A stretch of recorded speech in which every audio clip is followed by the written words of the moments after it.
ស្វាគមន៍ទេសចរកំឡោះក្រមុំទាំងឡាយមានរមណីយដ្ឋានទេសចរសប្បាយ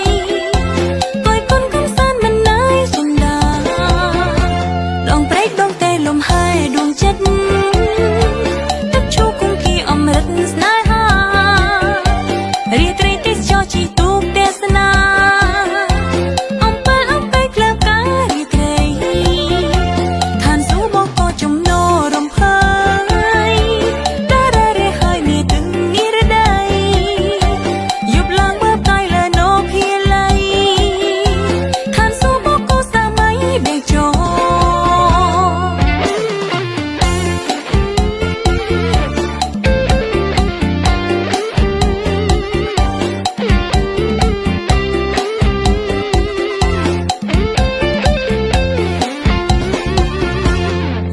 ក៏ស្នេហ៍តាដា